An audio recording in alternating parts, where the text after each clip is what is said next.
আসসালামু আলাইকুম ভিউয়ার্স, আপনারা সবাই কেমন আছেন? আশা করছি অনেক ভালো আছেন। প্রথমে কিন্তু একটু দেখিয়ে দিচ্ছি কি রান্না করছি। তো খুবই সহজ এবং সিম্পল একটি রেসিপি, সেটা হচ্ছে বিরিয়ানি আর নয়তোবা তেহারি যেটা বলতে পারেন। আজকেরটা রান্নাম তেহারির মতো করেই। প্রথমেই আপনার সব মশলা দিয়ে আমি কিন্তু চুলায় মশলাটা কষিয়ে নিয়েছি, তারপরে দিয়ে দেব মাংস।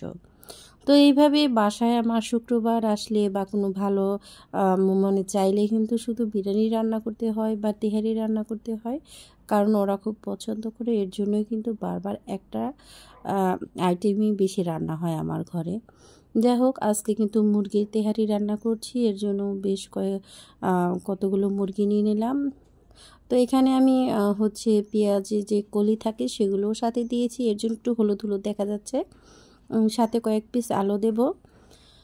আর তেহারি রান্নাটা কিন্তু খুবই সহজ, আর খেতেও খুব ভালো লাগে।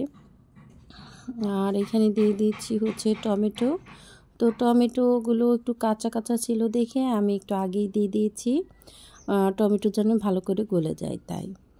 আর এখানে দেখতেই পাচ্ছেন খুবই সহজ সিম্পল রেসিপি। তো আমি এইখানে কিন্তু দেখতেই পাচ্ছেন মাংসগুলোর মধ্যে যে আলু দিয়েছি ভালো করে নেড়ে চেড়ে এখন কাঁচামরিচ দিয়ে দিচ্ছি। তো কাঁচামরিচ দিয়ে ভালো করে নেড়ে চেড়ে আমি এই ঝোলটাকে কষিয়ে নিচ্ছি ভালো করে, যেহেতু এটা একটু কষা কষাই হবে আর কষা কষা করেই কিন্তু এটাকে ভালো করে রান্না করতে হবে। বেশি পানি ব্যবহার করব না, আমি এই পানিটাকে ভালো করে অল্প জালে ভালো করে কষিয়ে নেব। দিয়ে দিচ্ছি কেওড়ার জল আর হচ্ছে একটু গোলাপ জল। তো আপনার যাদের ঘরে আছে দিবেন, না থাকলেও অসুবিধা নাই, কেওড়া জলটা দিলে ফ্লেভারটা ভালো আসে। তিহারির যে একটা ফ্লেভার থাকে সেটা কিন্তু খুব ভালো লাগে খেতে। তো এখন দিয়ে দিচ্ছি হচ্ছে 2 চামচের মতো হচ্ছে গুঁড়া দুধ। এটা হচ্ছে টক দই দিতে পারেন। তো আমার ঘরে আজকে টক দই নাই, সেই কারণে আমি কিন্তু এখানে গুঁড়া দুধটা ইউজ করছি। তো এখানে গুঁড়া দুধটাও খুব ভালো কাজ করে, টক দইয়ের মতোই কাজ করে। আপনার ঘরে ইচ্ছে করলে এভাবে রান্না করতে পারেন। এখন আমি একটু একটা জার রিফিল করে নিচ্ছি। আমি এখানে আপনার তেল ভরে নেব। তো আমার এই জারটার মধ্যে আমি তেল ইউজ করি বেশি, কারণ ছোটো জার না আপনার নাড়াচাড়া করতে ভালো হয়। আর এই জারটা আমার কাছে অনেক ভালো লাগে, এটার তেল না খুব একটা চোয়ায় না। অন্য যে আমি যে কয়টায় ব্যবহার করেছি সবগুলোর মধ্যেই না তেল চোয়ায়, কিন্তু এইটা আবার তেলটা কম চোয়ায়। এর জন্য আমি এই ছোটোটাই বেশি ইউজ করে থাকি। আর বেশি দরকার হলে সরাসরি ক্যান থেকেই ঢেলে নেওয়া হয়।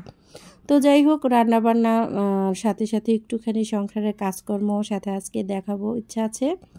তো দেখতেই পাচ্ছেন রাইস কুকারে কিন্তু আমি বিরিয়ানির যে চাউলটা সেটা বসিয়েছি, সাথে দিয়ে দিয়েছি কিছু ফুলকপি। তো একবার একটু হালকা করে নেড়ে চেড়ে নিয়ে, যেহেতু রাইস কুকারে বেশি ভাজা ভাজা করা যায় না চাউল, ওইটা বারবার উপরে উঠে যায় যে সুইচটা না কন্ট্রোলারটা। তো এখন আমি এখানে পানি দিয়ে দিচ্ছি পরিমাণ মতো, যতটুকু চাল নেবেন তার দ্বিগুণ পানি দিলেই কিন্তু মোটামুটি পারফেক্ট হয়ে যায়। রাইস কুকারের ক্ষেত্রে আপনারা যদি পারেন একটু কম পানি দিলেও অসুবিধা নাই, এটা কিন্তু আপনার যে অনেক সুন্দর যে লম্বা সময় গরম থাকে, সেই কারণে কিন্তু একটু পানি কম দিলে ঝরঝরাটা ভালো হয়। তো বুঝে শুনে দেবেন। যদি মনে হয় আপনি 2 পট চাউল দিয়েছেন, সেই ক্ষেত্রে আপনি 4 পটের জায়গায় একটু কম পানি দিলে সুন্দর হবে। বেশি কম দেওয়া যাবে না, বুঝে শুনে করতে হবে আর কি। তো দেখতেই পাচ্ছেন এই পর্যায়ে এরকম হয়েছে। আমি আর একটু নেড়ে চেড়ে লবণ টবণ দেখে ঢেকে রাখবো পারফেক্টভাবে হওয়ার জন্য। তো দেখতেই পারলেন যে পারফেক্ট যখন হয়েছে তখন কিন্তু পোলাওগুলো ফুলে ডাবল হয়ে গেছে। তো এখন এই পর্যায়ে আমি যখন মোটামুটি হয়েই যাবে, তখন এই পর্যায়ে আমি কিন্তু মাংসর যে মশলা করেছিলাম তিহারির জন্য, সেটা কিন্তু দিয়ে নেড়ে ঢেকে রাখবো। জাস্ট হয়ে গেছে। এখন তিহারি যেহেতু একটু সাদা সাদা মনে হচ্ছে, তো তিহারির জন্য কিন্তু এই সাদা সাদা ভাবটাই ভালো লাগে। আমি এখানে নতুন পেঁয়াজ নিয়েছি আর কাঁচামরিচ দিয়ে কিন্তু আজকে এটা খাওয়া শেষ হয়ে যাবে। যেহেতু তিহারির মধ্যে এখানে আমি কিন্তু একটু সবজি দিয়েছি, মাংস দিয়েছি, আলু দিয়েছি, প্লাস হচ্ছে আপনার একটু ফুলকপি দিয়েছি। আমার না শীতের মধ্যে ফুলকপিটা সব কিছুর মধ্যে দিতে খুব ভালো লাগে। তো আপনারা চাইলে আলু আর ফুলকপিটা স্কিপ করতে পারেন, কিন্তু আমার তিহারের মধ্যে আলুটা ভালো লাগে। যাই হোক, কথার ফাঁকে ফাঁকে কিন্তু দেখতেই পাচ্ছেন আপনাদের সাথে কথা বলছি আর নিজের কিন্তু খাওয়া দাওয়াটা করে নিয়েছি। আর খেতেও মাশাআল্লাহ অনেক ভালো হয়েছিল। তো এর জন্য কিন্তু একটুখানি খাওয়াটা আপনাদের সাথে শেয়ার করছি।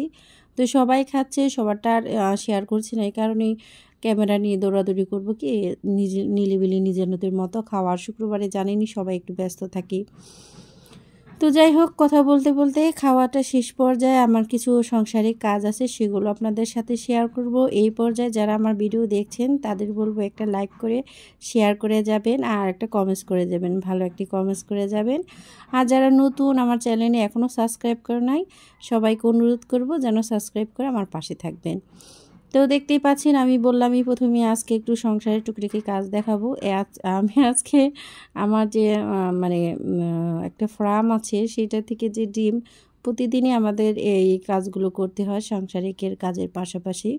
তো দেখতেই পাচ্ছেন ডিমগুলো গোছাতে হয় একটু ধীরে সুস্থে, ভাঙা আছে কিনা এগুলো যাচাই বাছাই করে তারপর ডিমগুলো কিন্তু একে একে সাজাতে হয়। আর আমার মিনি কিন্তু খুবই দুষ্ট, দেখতেই পাচ্ছেন প্রত্যেকবারই আমার ডিমের খাঁচি নিয়ে টানাটানি করছে। তো এখনও হয়তোবা খাওয়া বুঝে না, এটা যে ডিম হয়তোবা জানে না ও, নইলে হয়তোবা খাওয়ার চেষ্টা করতো আর কি। তো খুবই লক্ষ্মী হয়ে বসে থাকবে, শুয়ে থাকবে, ওকে খাবার দিলে বসে ওর জায়গায় খেয়ে আর শুধু দুষ্টুমি।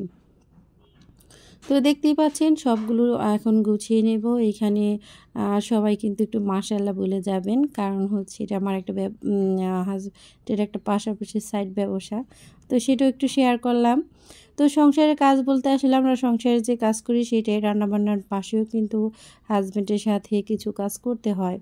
যেহেতু আমার ছাদে আমি এই খামারটা করেছি, তো এটা আমার প্রতিদিনই ডিম তুলে এরকম কেস করতে হয়। তো 2 দিনের ডিম এইখানে জমা হয়েছিল, এর জন্য একটা কেস রেডি করেছি, এখন আরেকটা করা হচ্ছে। এরকম প্রতিদিনই আমাদের রেগুলার একটা কাজ, তো এটা আপনাদের সাথে একটু শেয়ার করলাম। আশা করছি সবাই ভালো লাগবে, ভালো থাকবেন সবাই। আল্লাহ হাফেজ।